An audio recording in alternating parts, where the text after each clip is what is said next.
What's up guys, Assalamualaikum warahmatullahi wabarakatuh. Welcome back to Adimologi. Di video kali ini gue akan ngebahas ergonomis office chair dari Rexus, yaitu Rexus Daxa Zen. Sekedar disclaimer, Rexus ngirimin kursi ini ke gue untuk di unbox dan di review. Tapi pendapat di sini tuh pure pendapat gue tanpa interferensi dari Rexus.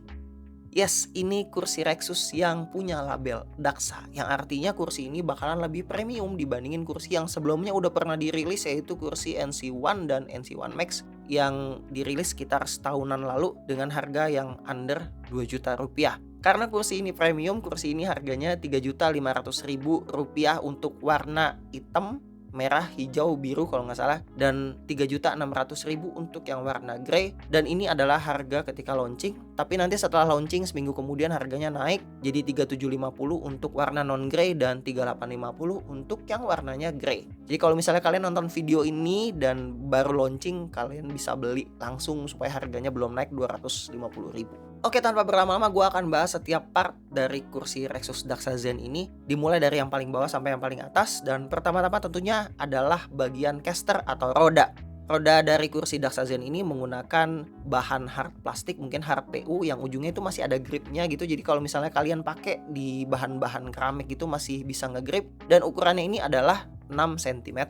Untuk wheelbase sendiri menggunakan bahan aluminium one piece, jadi nggak ada las-lasan, benar-benar dimolding dari satu bahan aluminium sepertinya. Dan tebalnya itu 1,6 mm udah gua ukur. Dan untuk warnanya sendiri nggak chrome, tapi dia agak cloudy aluminium gitu, jadi nggak ninggalin bekas sidik jari kalau misalnya kalian suka naruh kaki di atas wheelbase. Kemudian untuk gas liftnya atau pegasnya dia menggunakan ukuran 80 yang ditaper 60, dan udah gua ukur tabungnya punya ukuran 18,5 cm dengan diameter 5 cm. Kemudian untuk tinggi minimumnya itu 23,5 cm dengan tinggi maksimum 30,5 cm, dan warnanya adalah chrome. Kalau misalnya kalian pengen cari replacement seandainya rusak suatu hari atau apa, kalian bisa cek di marketplace, kodenya itu adalah 80-Y60 untuk gas lift yang dipakai di Rexus Daxa Zen ini. Kemudian naik ke atas lagi untuk chair base-nya, Rexus Daxa Zen udah menggunakan 3 function tilt mechanism, yaitu yang pertama untuk naik turun, kemudian yang kedua untuk reclining backrest-nya, kemudian yang ketiga untuk seat slider-nya, yaitu untuk maju mundurin bantalan kursinya. Dan di antara chair base dan bantalan kursinya sendiri ada leg rest yang menggunakan satu besi untuk tulangannya dengan panjang kalau nggak salah 38 cm x 6 cm dengan tebal 6 mm yang ditaruh di rel sepanjang ini. Dan di ujungnya itu nanti ada leg rest yang menggunakan bahan busa atau foam yang dilapisi oleh bahan fabric yang menyesuaikan dengan warna kursinya. Kemudian untuk sandaran kursi atau seatnya sendiri menggunakan bahan mesh. Jadi Daxa Zen ini nggak menggunakan foam yang dilapisi fabric atau foam yang dilapisi dengan kulit sintetis. Jadi dia sudah menggunakan full mesh seperti di bagian sandaran punggungnya. Di kiri dan kanan bantalan kursinya Daxa Zen udah pakai 4D armrest dengan soft touch di bagian atasnya. Tekan dia itu agak masuk gitu, jadi nyaman kalau misalnya kalian suka naruh sikut di atasnya, nggak keras. Dan tentunya karena dia 4D, dia bisa dinaik turunin, bisa dimaju mundurin, bisa digeser ke kiri ke kanan, dan juga bisa di tilting atau diserong ke kiri dan ke kanan. Lalu di sisi belakang bantalan kursinya ada lumbar support yang modelnya agak unik, jadi dia kayak bucket seat gitu. Jadi ada lumbar support utama di bagian tengah, dan di sisi kiri dan kanannya ada sayap gitu yang posisinya agak ke dalam dengan bahan busa yang dilapisin fabric mirip seperti di leg rest. Dan ini bisa diatur juga untuk stiffness-nya, apakah mau stiff atau mau agak lebih bisa fleksibel atau lebih fleksibel lagi. Jadi ada 3 pengaturan. Dan untuk backrest-nya sendiri atau sandaran kursinya juga menggunakan bahan mesh yang sama dengan yang ada di bantalan kursi, dan dia ini menjadi satu dengan lumbar supportnya dan bisa diatur dengan 4 pengaturan ketinggian. Dan terakhir untuk headrest-nya menggunakan bahan mesh yang sama seperti di sandaran kursi dan di bantalan kursi. Dan tentunya dia bisa diatur ketinggiannya untuk naik turun, dan bisa diatur tilting ke atas seperti ini atau posisi normal untuk menyesuaikan ketika kalian pakai kursi ini dalam posisi duduk sempurna seperti ini atau posisinya lagi senderan. Jadi semua partnya udah gue sebutin, dan gue udah pakai kursi ini sekitar semingguan. Dan gue mau share ke kalian kelebihan dan kekurangannya menurut pendapat gue pribadi. Untuk kelebihannya menurut gue sendiri, yang pertama adalah kursi ini udah menggunakan bantalan kursi berbahan mesh. Gue suka banget bahan ini karena dengan menggunakan bahan mesh otomatis airflow di bawah paha gue itu jadi lebih enak gitu dibandingin ketika gue pakai yang bahannya foam dengan fabric atau kulit sintetis. Jadi mirip banget dengan penggunaan mesh di bagian backrest. Jadi lebih adem gitu. Dan setelah gue pakai beberapa jam, mungkin 4-6 jam udah gue cobain, gue nggak keringetan dibandingin gue pakai kursi yang berbahan kulit sintetis ya. Terutama kulit sintetis itu pakai 2 jam aja bagian bawah paha tuh biasanya udah basah. Kalau pakai mesh ini aman gitu. Jadi gue ngerasa lebih enak untuk airflow di bawah paha gue. Selain itu kalau misalnya kalian sering bawa makanan atau minuman, kalau misalnya bahannya foam terus misalnya minuman atau makanan itu jatuh, otomatis bakalan keserap ke bagian foamnya kalau bahan fabric. Atau kalau untuk bahan kulit sih bisa kalian lap ya. Tapi kalau misalnya untuk bahan fabric itu bakalan masuk dan lama-lama jadi kotor gitu. Sedangkan pakai mesh, kalian tinggal vakum aja pakai vacuum cleaner dan semua debunya itu atau kotorannya itu bisa terangkat. Atau kalau ketumpahan ya tentunya dia bakalan tembus ke bawah yang nggak ngerusak meshnya sama sekali dan bisa kalian lap. Selain itu dengan menggunakan bahan mesh, tentunya untuk jangka panjang dia nggak bakalan bau kayak misalnya kulit sintetis yang udah lama kelamaan kena keringet terus dia jadi bau apek dan nggak bisa hilang. Kemudian yang kedua, dengan adanya mekanisme slider untuk bagian seat, untuk kalian yang punya postur tinggi dengan bagian tungkai kaki itu bagian paha yang agak panjang, kalian bisa atur posisinya jadi bisa menyesuaikan dengan posisi paha kalian. Kalau misalnya kalian ngerasa kursinya agak terlalu mundur bisa dimajuin, atau misalnya kalau terlalu maju bisa dimundurin. Kemudian untuk lumbar supportnya, awalnya gue bingungnya dengan bentuknya gitu ketika gue ngelihat produknya pertama kali di foto. Tapi ketika sampai di gue ngerasa bahwa lumbar supportnya ini ngebuat gue tuh jadi kayak lebih suka nempel di bagian lumbar supportnya. Jadi otomatis badan gue itu jadi lebih mengarah ke posisi yang ergonomis gitu. Jadi gue ngerasa kayak si lumbar supportnya ini meluk badan gue gitu. Karena biasanya ketika gue pakai kursi office terus lumbar supportnya itu cuman kayak kecil aja, gue ngerasa jadi kayak punggung gue tuh kayak ada yang neken gitu dan ujung-ujungnya gue jadi agak maju karena nggak nyaman. Tapi karena ini sistemnya bucket gitu dan kayak dipeluk itu, gue jadi kayak ya udahlah, kayaknya nyender lebih enak nih dibandingin posisi gue lebih maju, dan itu nilai plus banget sih buat gue. Yang keempat adalah fungsi reclining yang ada di kursi ini yang menurut gue cukup deep dibandingin NC1 Max. Jadi kalau kalian pernah nonton video review kursi sebelum ini, gue pernah bilang bahwa gue suka banget sama kursi office yang bisa benar-benar senderan sampai rebahan. Dan fitur itu biasanya cuma ada di kursi gaming. Nah, di kursi Daxa Zen ini, awalnya gue mikir kayak, wah ini kayaknya gak bakalan bisa enak deh kalau dipakai buat senderan. Tapi ternyata untuk tiltingnya sendiri bisa lumayan deep. Jadi gue udah cobain untuk kayak nonton YouTube terus nge-review video gue sendiri gitu. Gue masih bisa di posisi yang benar-benar nyaman untuk senderan yang gak terlalu tegak tapi benar-benar gak sampai bawah banget. Memang gak bakalan benar-benar bisa sampai bawah karena mekanismenya itu berbeda untuk bagian seat base-nya sendiri. Tapi kalau misalnya ditanya apakah bisa dipakai untuk kayak sambil tidur-tiduran gitu, menurut gue ini kursinya masih bisa dipakai. Dan akhirnya gue anggap jadi kelebihan di kursi ini buat gue. Dan yang kelima tentunya untuk 4D armrest sendiri. Nah, untuk kursi-kursi office rata-rata untuk yang di bawah 2 juta, armrestnya itu belum 4D, paling banter itu 3D ya kayak di NC1 Max. Dan ini tuh udah 4D dan juga soft touch. Jadi persis banget kayak experience gue ketika pakai kursi gaming Rexus sebelumnya. Jadi untuk posisi apapun, misalnya gue lagi main game di handphone bisa gue mundurin. Kalau misalnya gue lagi ngetik bisa gue majuin. Atau kalau misalnya gue bener-bener lagi gak pengen pakai armrestnya bisa gue geser ke bagian kanan. Jadi bener-bener kayak gue tuh 90 derajat gitu posisinya dan tatakan tangan gue nantinya di atas meja.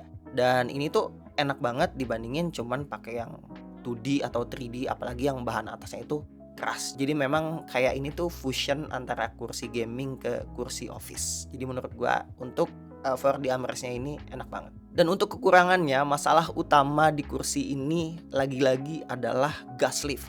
Gua udah beberapa kali nge-review kursi-kursi office dan gua ngerasa bahwa gas lift yang mereka berikan itu terlalu pendek. Gas lift di sini yang tadi udah gue sebutin itu ukurannya 80 taper 60, itu ngebuat jadi gas liftnya tuh bener-bener turun gitu. Memang untuk tapernya makin tinggi, angka 60 itu lumayan tinggi tapernya. Kursinya itu bakalan lebih stabil karena si pegasnya bakalan lebih turun lagi dibandingin yang non taper. Tapi konsekuensinya adalah posisi kursinya itu bakal turun banget bahkan ketika kalian maksimalin tinggi di bagian pegasnya. Gue sendiri punya tinggi itu 178 cm, jadi gak pendek-pendek banget lah ya. Dan kalau gua pakai kursi ini disandingkan dengan meja Rexus Gala yang tingginya sekitar 73 sampai 76 gitu, gua lupa. Kursi ini masih kependekan buat gua kalau misalnya gua taruh di posisi pegas yang paling atas. Ini tuh PR banget ketika gua udah pakai kursi yang ergonomis tapi ternyata tingginya itu nggak nyampe sesuai dengan ekspektasi gua. Bayangin ketika tinggi kalian itu di bawah 178 yang mungkin 165, 170, pasti bakalan ngerasain pengalaman yang pendek banget gitu. Jadi kayak mejanya lebih tinggi dibandingin dengan kursinya. Mungkin kalau kalian pakai meja yang ukurannya itu 65 sampai maksimal 70 cm, kursi ini mungkin pas. Tapi misalnya kalau kalian pakai meja di atas 70 cm, terutama Rexus Gala nih yang tinggi banget atau pakai standing desk, kalian pasti bakal experience hal yang sama bahwa gas liftnya kependekan. Gue punya solusi dan solusinya itu ada dua. Yang pertama, kalian ganti casternya. Gue kebetulan punya caster dari kursi gue sebelumnya itu yang bahannya itu kayak roller blade gitu. Jadi bahannya itu karet dengan diameternya itu 9 cm. Jadi dia bakalan nambah tinggi itu sekitar 3 cm. Dan ketika gue ganti rodanya ke roda roller blade itu, gue jadi bisa menyamakan ketinggian mejanya dengan posisi pegas yang paling atas. Tapi kalau misalnya kalian nggak pengen beli rodanya karena harganya lumayan agak cukup mahal dan agak licin, kalau misalnya kalian pakai itu agak licin jadi agak gampang geser kiri kanan, kalian bisa beli pegasnya aja. Pegasnya udah gue coba beli dan ukurannya itu kalian sebaiknya pilih yang 80 non taper, atau misalnya kalian boleh pilih 80 taper 40. Jadi nanti bakalan nambah 2 cm dibandingin pegas bawaannya. Tapi kalau misalnya kalian pengen yang benar-benar bisa diatur ketinggian naik turunnya itu benar-benar bisa menyesuaikan dengan meja yang lebih tinggi atau meja yang lebih rendah, kalian bisa ganti ke gas lift yang ukurannya 80 yang nanti linknya bakal gue sertakan di bawah, dan itu nggak terlalu mahal, cuma sekitar 80.000 aja. Tapi ini kekurangan karena kenapa nggak langsung dikasih gas lift yang agak lebih tinggi sih gitu. Mudah-mudahan nanti di batch ke depan akan dikasih gas lift yang lebih tinggi lagi ukurannya dibandingin yang sekarang. Kekurangan yang kedua menurut gua adalah leg rest yang menggunakan tulangan yang panjang tapi relnya pendek. Kalau misalnya kalian lihat video unboxingnya dan pemasangannya tadi, di bagian relnya itu dia cuma sekitar panjangnya segini, sedangkan si tulangannya itu panjangnya segini. Jadi nggak menopang keseluruhan tulangan untuk leg restnya. Jadi ketika leg restnya itu dimajuin ke paling ujung, dia benar-benar wobbly dan tahanannya itu cuman rail sepanjang ini. Atau kalau leg restnya dimundurin sampai belakang, dia tuh kayak nggak ada tatakannya sama sekali. Jadi kayak dia bisa goyang-goyang kiri kanan gitu dan bisa nimbulin bunyi juga. Menurut gua kenapa nggak dikasih railnya itu lebih panjang, jadi dia nggak terlalu oglak-oglak sana sini. Dan kalau misalnya railnya lebih panjang, otomatis tahanannya juga lebih kuat. Jadi kalau misalnya kalian itu punya beban yang berat misalnya, dia nggak bakalan gampang ngerusak bagian seat base-nya. Kemudian untuk panjang leg restnya menurut gua sih agak kurang panjang ya. Mungkin gua agak terlalu ketinggian atau gimana. Itu gua ketahannya tuh di betis yang bagian atas gitu. Jadi nggak sampai ke ujung bawah deket tumit atau agak ke tengah, tapi ke bagian belakang. Yang ujung-ujungnya gua juga jadi pegel juga kalau lama-lama naruh kaki gua di leg restnya. Tapi kalau misalnya istri gue yang pakai atau anak gue yang pakai, nah itu pas banget buat mereka. Jadi kalau misalnya bisa lebih panjang sedikit ya, tapi ini subjektif ya. Mungkin kalau misalnya kalian tingginya 170, 175 masih oke, tapi kalau udah di atas 180 mungkin leg restnya agak kurang berguna. Itu menurut gue yang kedua kekurangannya. Yang ketiga untuk mesh sheetnya sendiri, mungkin gue nggak bisa sebut ini kekurangan sekarang sih, tapi ini just in case aja. Karena gue ada baca beberapa artikel untuk long termnya mesh sheetnya ini lama-lama dia bakal menyesuaikan dengan bentuk, mohon maaf, pantat kita gitu. Jadi lama-lama dia agak bakalan lebih kendor. Ya mirip sama foam juga sih sebenarnya, foam juga makin lama makin turun. Ya mesh sheet juga lama-lama kayak gitu. Untuk kedepannya gue nggak tahu apakah bisa bertahan sekuat itu. Jadi mungkin gue akan buat reviewnya lagi kalau misalnya gue masih pakai kursi ini untuk setahun 2 tahun ke depan, kira-kira untuk meshnya gimana. Yang keempat menurut gue karena si lumbar supportnya ini dijadiin satu sama backrestnya. Jadi ketika gue atur lumbarnya untuk menyesuaikan dengan lumbar gue yang gue sendiri pakai ukuran yang ketiga, dan ketika gue atur di ukuran ketiga otomatis headrestnya juga jadi ikutan naik tuh, jadi lebih ke atas lagi. Untuk posisinya sih kalian bisa lihat seperti ini masih lumayan pas sih ya buat gue gitu. Tapi kalau misalnya kalian agak lebih pendek tapi punya lumbar yang agak tinggi, jadi lumbarnya tinggi tapi posisi postur untuk kepalanya agak lebih pendek, bakalan kesulitan banget karena ya pasti otomatis si headrestnya itu bakalan ada di bagian atas kepala. Terus kalau misalnya dibuat senderan terus pengen pakai fungsi tilting gitu, gue sendiri masih ngerasa agak kurang nyaman karena mestinya masih bisa diturunin lagi supaya posisi tiltingnya itu bisa pas di bagian bawah tengkuk gue. Jadi menurut gue ini headrestnya agak kependekan ya, atau karena si lumbar supportnya digabung sama si backrestnya, jadi antara dua hal itu. Solusinya mungkin kalau misalnya si headrestnya itu bisa dibuat lebih turun lagi sih, itu bakalan lebih enak lagi untuk pengaturan ketinggian headrestnya. Karena si lumbar support nggak mungkin dipisahin karena emang dia udah kesatuan sama si backrest. Selain plus dan minus, gue ada beberapa konsiderasi gitu kalau misalnya mikirin postur tubuh. Yang pertama itu kalau kalian punya postur tubuh yang besar, mohon maaf agak gemuk, si lumbar supportnya ini gue nggak tahu ya bakal neken banget ke perut dan bikin sakit atau enggak, atau justru malah nyaman. Gue sendiri agak gemuk untuk bagian perut, mungkin agak lebar sedikit, dan kebetulan sih di gue itu pas banget, makanya gue bilang gue kayak ngerasa dipeluk sama si lumbar supportnya. Model bakat seperti ini ya. Tapi kalau misalnya kalian mungkin agak lebih besar ukuran pinggangnya dibandingin gue gitu, gue nggak tahu ya, ini gue nggak tahu apakah jadi ngerasa lebih nyaman atau jadi ngerasa nggak nyaman karena ketekan sama bagian sisi sayap si lumbar supportnya ini. Untuk kesimpulan di kursi Rexus Daxa Zen ini, apakah kalian harus beli atau enggak, worth it atau enggak? Ya jawabannya adalah lagi-lagi tergantung budget kalian, karena semuanya itu balik ke budget. Buat kalian yang punya budget dan pengen upgrade kursi dari kursi office kalian sebelumnya yang nggak punya fitur 4D armrest, yang nggak punya seat mesh, yang nggak punya slider base adjustment untuk pengaturan maju mundur seatnya, nggak punya tilt di bagian headrest, kalian mungkin bisa consider upgrade ke kursi Daxa Zen ini. Atau misalnya kalian belum punya kursi sama sekali terus nonton review ini terus kalian pengen beli kursi, budgetnya ada, silahkan dibeli kursi ini karena menurut gue kursi ini nyaman banget buat dipakai.